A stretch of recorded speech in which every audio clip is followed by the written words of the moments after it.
আজকে আমরা এক্সেল টিউটোরিয়ালে শিখব এক্সেলের মাধ্যমে ফাংশন বা ফর্মুলা কিভাবে প্রয়োগ করতে হয়।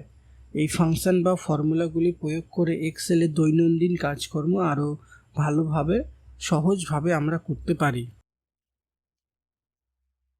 ফাংশন কি? এমএস এক্সেলে ফাংশন হলো পূর্বলিখিত ফর্মুলা যার মাধ্যমে এক্সেলের ওয়ার্কশিটের যে কোনো কলাম বা রোয়ের সেলগুলিতে অবস্থিত সংখ্যাগুলি দ্রুত গণনার মাধ্যমে ফলাফল নির্ণয় করা যায়। যে ফাংশন ব্যবহার করে সেলের মধ্যে যে নাম্বারগুলো, সেই নাম্বারগুলোকে আমরা দ্রুত গণনা করতে পারি, যোগ বিয়োগ গুণ ভাগ পার্সেন্টেজ এই সমস্ত কিছু বের করতে পারি। Different type of function: mathematical function, statistical function, character function, logical function, data type function মানে ডেট টাইম ফাংশন। তো আজকে আমরা যে 5টা ফাংশন দেখব, সেই 5টা ফাংশন হচ্ছে ইকুয়াল সাম, equal average, equal product, equal round, equal RAM.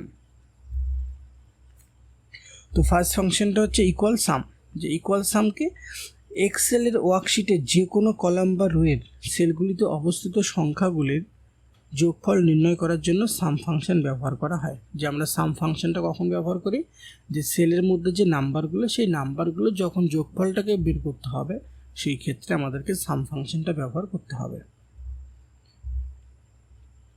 সাম ফাংশনটাকে আমরা অনেকভাবে ব্যবহার করতে পারি। যেরকম এখানে আগে কিছু নাম্বার লিখে নিতে হবে এইভাবে।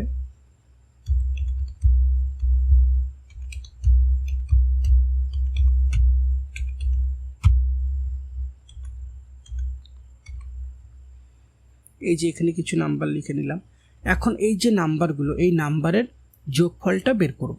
যোগফলটা বের করার জন্য আগে ইকুয়াল দিতে হবে, ইকুয়াল দিয়ে লিখতে হবে সাম, ইকুয়াল সাম ফার্স্ট ব্র্যাকেট। এখন এই নাম্বারগুলোকে সিলেক্ট করে নিতে হবে, ব্র্যাকেট ক্লোজ, এন্টার। তো এখানে যোগফলটা চলে আসলো, ইকুয়াল সাম ফার্স্ট ব্র্যাকেট, এই নাম্বারগুলোকে সিলেক্ট করতে হবে, ব্র্যাকেট ক্লোজ। তো এখানে আমি নাম্বারগুলোকে কি সিলেক্ট করলাম? যে 40, 58, 36, 85, 45, 85। তো এখানে আসছে M7, M11। কেন আসছে? যে আমরা যখন এক্সেলের মধ্যে কোনো ক্যালকুলেশন করি, কোনো ক্যালকুলেশন করার সময় একটা নাম্বারকে সিলেক্ট করি, তো আমাদেরকে কিন্তু সেই নাম্বারটা দেখাবে না যে আমি কত নাম্বারটাকে সিলেক্ট করছি। যে নাম্বারের পরিবর্তে আমাদেরকে দেখাবে যে আমি কত নাম্বার সেলটাকে সিলেক্ট করেছি, মানে নাম্বারটা যে সেলের মধ্যে লেখা আছে সেই সেল নেমটা দেখাবে। তো আর সেল নেমটা হয় কিভাবে? যে কলাম নেম আর রো নাম্বার নিয়ে, এটা কত number column, M number column, আর কত নাম্বার রো, 7, এই জন্য আসছে M7। আর যেহেতু সবগুলোকে একসাথে সিলেক্ট করেছি, এই জন্য মাঝখানেরগুলোর জায়গায় সেমিকোলন আসছে, আর সবার শেষেরটা আসছে M11। তারপর এন্টার। এই একভাবে আমরা সামটাকে ব্যবহার করতে পারি। আরও একভাবে ব্যবহার করতে পারি। তো আগে ইকুয়াল লিখতে হবে সাম ফার্স্ট ব্র্যাকেট, তারপর সরাসরি 15, 5। যে 15 + 5 টোটালটা কত হবে এটা বের করব। এর জন্য লিখতে হবে ইকুয়াল সাম ফার্স্ট ব্র্যাকেটে 15, 5, ব্র্যাকেট ক্লোজ, এন্টার। চলে আসলো 20।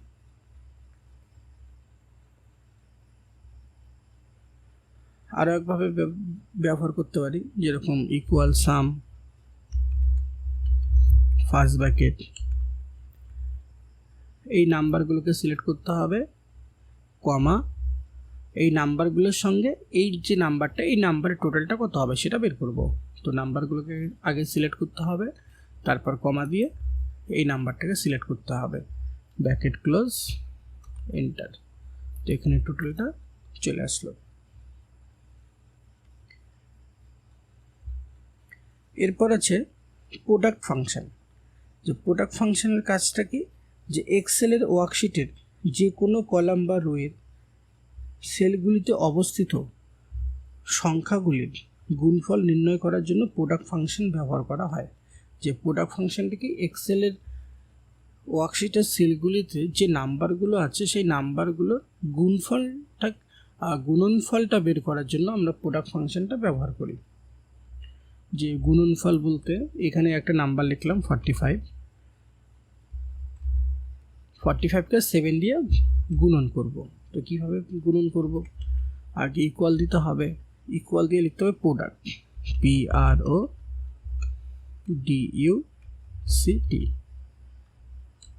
ফার্স্ট ব্র্যাকেট, তারপর নাম্বার দুটোকে সিলেক্ট করে নিতে হবে একসাথে। তো যেহেতু এখানে নাম্বার দুটো পাশাপাশি না হয়ে একটু দূরে দূরে আছে, এই জন্য আগে একটাকে সিলেক্ট করতে হবে, তারপর কমা, তার পাশেরটাকে সিলেক্ট করতে হবে এইভাবে, ব্র্যাকেট ক্লোজ, এন্টার। এখানে চলে আসলো টোটালটা, মানে গুণনফলটা চলে আসলো। আর যদি নাম্বার দুটো পাশাপাশি লেখা থাকে এইভাবে, তাহলে কিভাবে বের করব?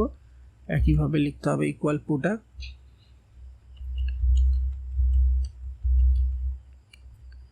ফার্স্ট ব্র্যাকেট, নাম্বার দুটোকে একসাথে সিলেক্ট করতে হবে,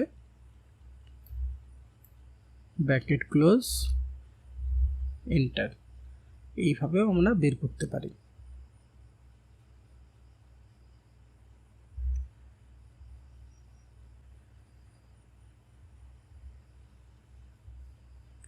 এরপর যে ফাংশনটা আছে সেটা হচ্ছে এভারেজ। যে এভারেজ ফাংশনের কাজ কি? ওয়ার্কশিটের 2 বা ততোধিক সেলের মানের গড় নির্ণয় করার জন্য এভারেজ ফাংশন ব্যবহার করা হয়। যে ওয়ার্কশিটের যে নাম্বারগুলো আছে সেই নাম্বারের এভারেজটাকে বের করার জন্য আমরা এভারেজ ফাংশনটা ব্যবহার করি। যে এই যে নাম্বারগুলো আছে এই নাম্বারের এভারেজটা বের করব, এর জন্য আগে ইকুয়াল দিতে হবে, তারপর এখানে লিখতে হবে এভারেজ,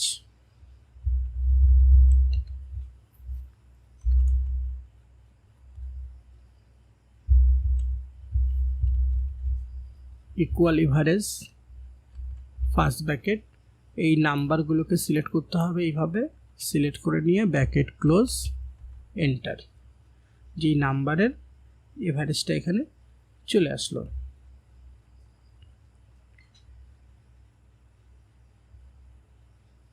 এটাকে আমরা আরও একভাবে বের করতে পারি, যেমন ইকুয়াল,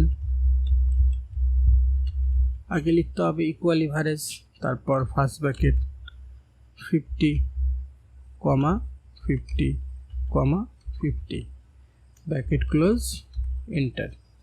যে এখানে এভারেজটা চলে আসলো।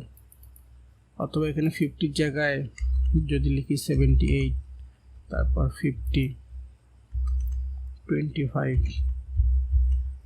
এন্টার, এখানে এভারেজটা চলে আসলো। এই দুইভাবে আমরা এভারেজটা বের করতে পারি। এরপরের যে ফাংশনটা আছে সেটা হচ্ছে রাউন্ড ফাংশন। যে রাউন্ড ফাংশনের কাজ, যে এক্সেলের ওয়ার্কশিটের কোনো সেলের মান দশমিক সংখ্যা থাকলে, যে দশমিক সংখ্যা মানে যে অনেক সময় আমরা দেখে থাকি যে অ্যামাউন্টের পাশে দশমিক পয়েন্ট থাকে একটা, যে 650 টাকা পয়েন্ট 72 পয়সা।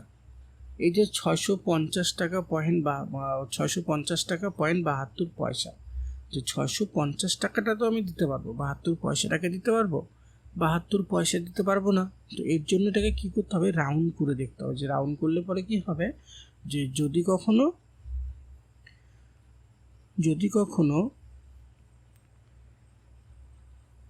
সেলের মানের দশমিক সংখ্যাটা আসে, তাহলে সেই দশমিক সংখ্যার মানটাকে কি করে দেবে? 0 করে দেবে।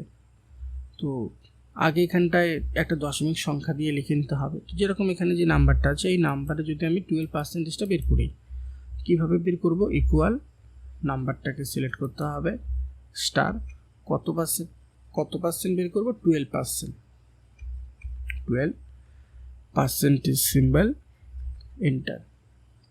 এটা আসলো না, তো এটাকে 13% করে দিই, দেখি কি আছে। 13%ও আসেনি, 15%ও আসেনি, 14, দশমিকের মান আসেনি।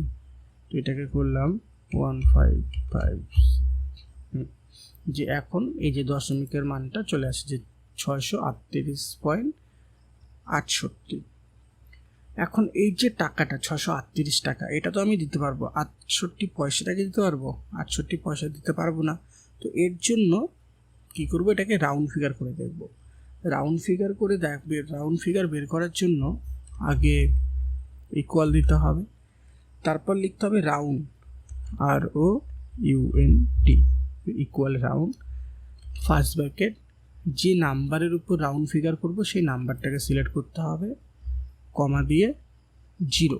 জিরোটা এখানে কেন ব্যবহার করলাম, যে এই যে অ্যামাউন্টে যে দশমিকের মানটা, সেই দশমিকের মানটাকে কি করে দেবে, 0 করে দেবে, ব্র্যাকেট ক্লোজ, এন্টার। যেখানে কত আসলো, যে 638 ছিল, এখানে হয়ে গেল 639। কেন, কারণ আমরা জানি যদি 50 পয়সার উপরে হয় তাহলে আমার কাছ থেকে পুরো 1 টাকাই নেবে, আর যদি 50 পয়সার নিচে হয় তাহলে পুরো পয়সাটা ছেড়ে দেবে, নেবে না।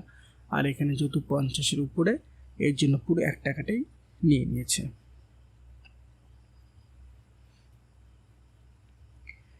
এখন পরের ফাংশনটা হচ্ছে যে র্যান ফাংশন। র্যান ফাংশনের কাজ কি, যে ওয়ার্কশিটের কোনো সেলের মান 0 থেকে 1-এর মধ্যে যে কোনো একটি র্যান্ডম সংখ্যা প্রকাশ করার জন্য র্যান ফাংশন ব্যবহার করা হয়। যে র্যান ফাংশনের কাজ কি, যে এক্সেলের মধ্যে যে কোনো একটা র্যান্ডম ফাংশন আর র্যান্ডম নাম্বার ব্যবহারের জন্য র্যান ফাংশনটা ব্যবহার করা হয়। তো আগে এখানে ইকুয়াল দিতে হবে, দিয়ে লিখতে হবে ran, RAND, bracket close, enter. যে এখানে একটা র্যান্ডম নাম্বার চলে আসলো।